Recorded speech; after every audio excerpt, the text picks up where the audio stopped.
Assalamualaikum warahmatullahi wabarakatuh. Selamat siang Pak Gogor dan juga Ibu Rai. Perkenalkan kami dari kelompok 2 kelas manajemen strategis B ingin mempresentasikan panel proyek kami yang berupa analisis strategi pada PT Telkom Indonesia. Next. Berikut merupakan anggota kelompok kami. Next. Pada pembahasan awal adalah pembahasan pendahuluan. Next. Untuk latar belakang sendiri, pandemi COVID-19 merupakan sebuah peristiwa yang dampaknya benar-benar tidak bisa diprediksi sebelumnya dan mengharuskan semua lini industri memikirkan cara untuk meminimalisir dampak tersebut.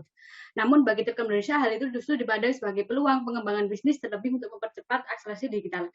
Oleh karena itu, makalah ini bertujuan untuk menganalisis strategi-strategi yang telah dilakukan serta merekomendasikan strategi bagi Telkom Indonesia untuk kedepannya. Analisis strategi ini dilakukan dengan mempertimbangkan kondisi internal dan juga eksternal perusahaan. Berikutnya yaitu rumusan masalah adalah yang pertama, bagaimana kondisi PT Telkom baik secara internal maupun eksternal. Yang kedua, desain strategis yang dilaksanakan oleh PT Telkom saat ini. Kemudian yang ketiga, desain strategi yang direkomendasikan untuk diterapkan PT Telkom dalam jangka waktu 5 tahun ke depan. Dan berikutnya ada tujuan penelitian yang menjawab dari rumusan masalah. Berikutnya ada beberapa manfaat penelitian, yaitu yang pertama ada menambah ilmu pengetahuan dan wawasan, yang kedua menerapkan ilmu manajemen strategis langsung kepada implementasi desain strategis bagi PT Telkom, dan yang ketiga sebagai masukan bagi perusahaan untuk evaluasi kondisi internal dan eksternal perusahaan.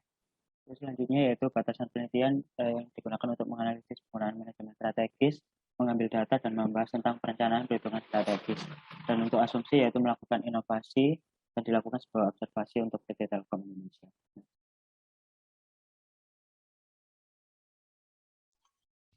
Selanjutnya ada beberapa mengenai tinjauan pustaka. Yang pertama ada pestle analysis yang merupakan analisis mengenai faktor eksternal perusahaan yang meliputi faktor politik, ekonomi, sosial, teknologi, environment, dan legal atau hukum.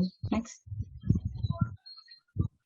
Kemudian ada analisis force model yang terjadi dari 5 bagian. Yang pertama ancaman pendatang baru. Next. Kemudian ancaman produk atau jasa pengganti, kekuatan tawar menawar pembeli, kekuatan tawar menawar pasar, dan juga persaingan dalam industri sejenis. Next. Kemudian ada value chain analysis yang merupakan analisa untuk mengidentifikasi produk yang telah ada dan untuk diberikan nilai atau value baru sebagai salah satu strategi perusahaan. Terdiri atas 2 aktivitas, yaitu aktivitas primer dan juga aktivitas pendukung. Berikutnya ada analisis internal, yaitu McKinsey 7S Framework terkait dengan strategi perusahaan yang terdiri atas 7 unsur, yaitu strategi, structure, system, share value, style, staff, dan juga skill. Selanjutnya yaitu ada SWOT analisis yang menganalisis tentang strength, weakness, opportunity, dan threat, dan task metric yang akan menganalisis selanjutnya.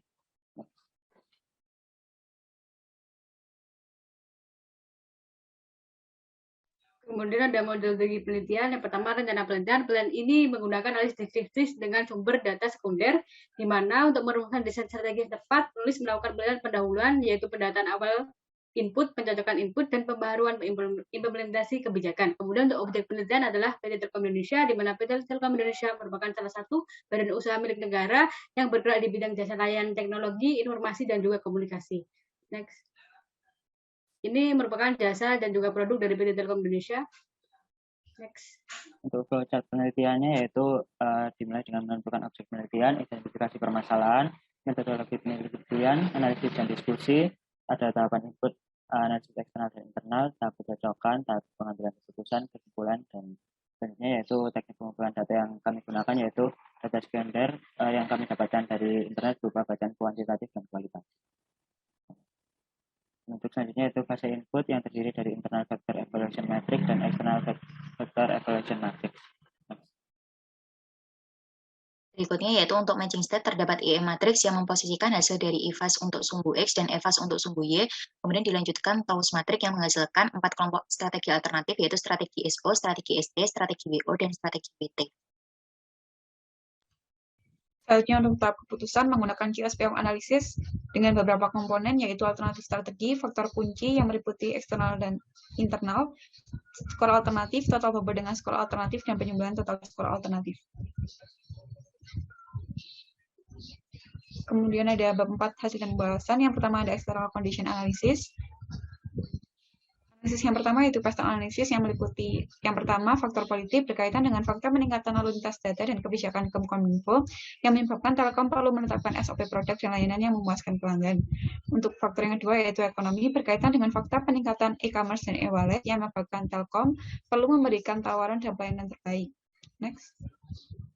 Selanjutnya ada faktor sosial berkaitan dengan fakta kondisi pandemi. Segala sesuatu dilaksanakan secara online dan masyarakat semakin melek teknologi, yang menyebabkan Telkom perlu memberikan edukasi kepada masyarakat untuk menumbuhkan kepercayaan terhadap perusahaan. Selanjutnya ada faktor teknologi berkaitan dengan fakta teknologi 5G dan robotisasi, yang menjadikan Telkom perlu mengikuti perkembangan zaman dan menyediakan produk yang mendukung pertumbuhan inovasi. Next.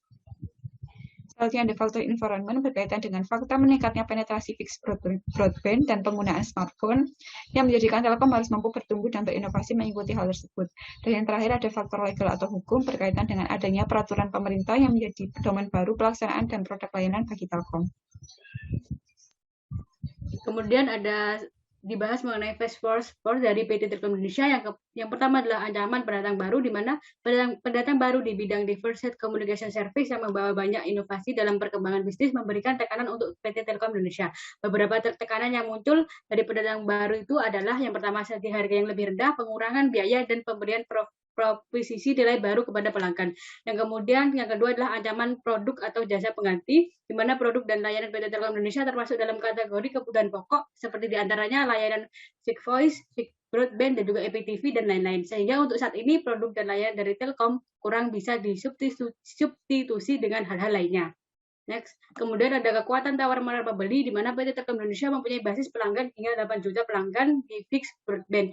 Selebihnya orang Indonesia tidak memiliki daya tawar cukup kuat terhadap telekomunikasi karena tidak memiliki pilihan sarana telekomunikasi yang bisa memuaskan pelayanan atas jasanya, sehingga daya tawar pelanggan dari PT Telkom masih cukup rendah. Kemudian yang keempat, kekuatan tawar-menawar pemasok, di mana pemasok di posisi dominan dapat menurunkan margin yang diperoleh oleh PT Telkom, di mana pemasok tersebut menggunakan kekuatan negosiasi mereka untuk mendapatkan harga yang lebih tinggi dari perusahaan. Namun untungnya kondisi daya tawar perusahaan telekomunikasi tidak terlalu lemah karena pemasoknya terdiri dari banyak perusahaan. Kemudian next, yang kelima ada persaingan dalam industri sejenis, di mana PT Telkom Indonesia beroperasi dalam industri diversified communication service yang sangat kompetitif. Persaingan ini memang berdampak pada profitabilitas jangka panjang organisasi secara keseluruhan.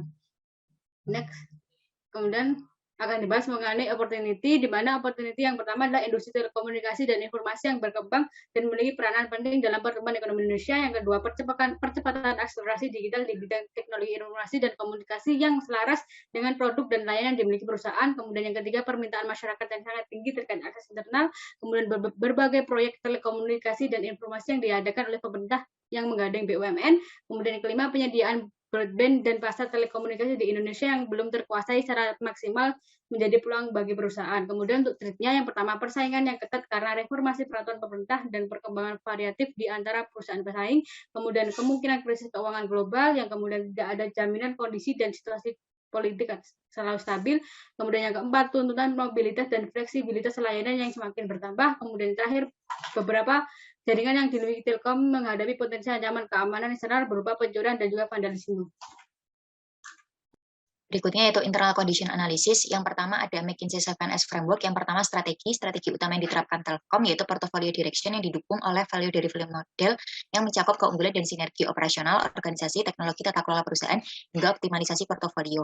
Kemudian sistem Telkom mengacu pada Joseph framework yang memiliki 5 komponen pengendalian internal yaitu lingkungan pengendalian, penilaian resiko, aktivitas pengendalian, informasi dan komunikasi, serta aktivitas pemantauan. Berikut struktur dari PT Telkom Indonesia yang menggunakan struktur matriks. Berikutnya ada share value. Sebagai BUMN wajib menerapkan nilai-nilai utama akhlak yaitu amanah, kompeten, harmonis, loyal, adaptif, dan kolaboratif. Kemudian ada beberapa standar kompetensi keterampilan karyawan untuk mendukung visi misi strategi yaitu leadership, bisnis, teknikal, sharing knowledge, agility yang tinggi, dan tribe, squad lintas fungsi dalam pengembangan produk dan layanan. Kemudian untuk staff, ada beberapa hal yang dikembangkan oleh Telkom terkait dengan isu gender, pendidikan dan pelatihan, tenaga kerja lokal melalui program rekrutan bersama, dan adanya remunerasi dan promosi melalui konsep total reward system yaitu foundational reward, career and environment reward, serta performance based reward. Kemudian ada kebebasan berserikat, kesehatan dan keselamatan karyawan. Nah, untuk style atau gaya kepemimpinan tidak lagi memposisikan pemimpin sebagai bos, melainkan sebagai leader dan partner bagi bawahan. Untuk value chain analysis sendiri yaitu terdiri dari primary, inbound logistik, Telkom menerapkan e-logistik, operation melakukan pengembangan untuk wilayah domestik, outbound untuk menjual jasa telekomunikasi di seluruh wilayah Indonesia, marketing menerapkan berbagai strategi marketing seperti menawarkan benefit, service, menerapkan manajemen hubungan pelanggan. Next.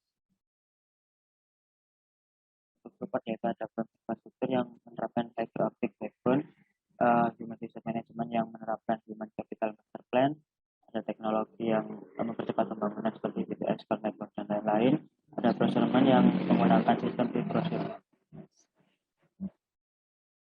Berikutnya yaitu ada analisis kekuatan perusahaan. Yang pertama, bisnis inti jasa telekomunikasi yang hampir menguasai 90% populasi di Indonesia. Yang kedua, portofolio produk dan segmentasi yang luas. Yang ketiga, infrastruktur yang mumpuni karena memiliki serat optik bawah laut. Yang keempat, memiliki rumusan pengembangan kualitas sumber daya manusia di bidang digital. Dan yang kelima, penerapan strategi pemasaran yang komprehensif dan sesuai dengan segmentasi pasar.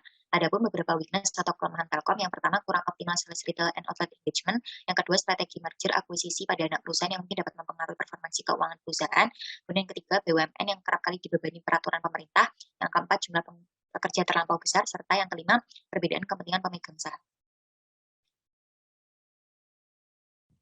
Selanjutnya untuk case sukses faktor, yang pertama ada diversifikasi produk dan menetapkan harga yang kompetitif sesuai dengan target pasar yang ada, melakukan inovasi produk, menjalin kemitraan dengan berbagai startup dan BUMN, berkomitmen memberikan pelayanan terbaik, dan memperluas jangkauan sampai ke luar negeri. Next. Berikutnya ada internal faktor analisis summary, di mana pemberian bobot ini berdasarkan AHP kalkulator yang memiliki konsistensi rate di bawah 10% dan diperoleh total dari S dan W1 dengan nilai 3,21 untuk S dan W 0,25 yang dikurangi dengan menghasilkan hasil skor 2,9. Berikutnya untuk external faktor analisis summary juga sama dengan sebelumnya dan diperoleh weighted score untuk opportunity 3,14 dan trade 0,43 sehingga menghasilkan nilai Y sebesar 2,71. Berikutnya dirumuskan melalui internal eksternal matrix dan disimpulkan bahwa posisi PT Telkom saat ini ada pada kuadran growth dan build, di mana strategi yang tepat diterapkan oleh perusahaan yaitu penetrasi pasar, pengembangan produk, maupun strategi integrasi horizontal, upward maupun backward. Berikutnya dihasilkan TOWS matrix dari menggabungkan strategi, opportunity, threat, dan juga weakness, dan dihasilkan 11 strategi seperti yang dapat dilihat di layar.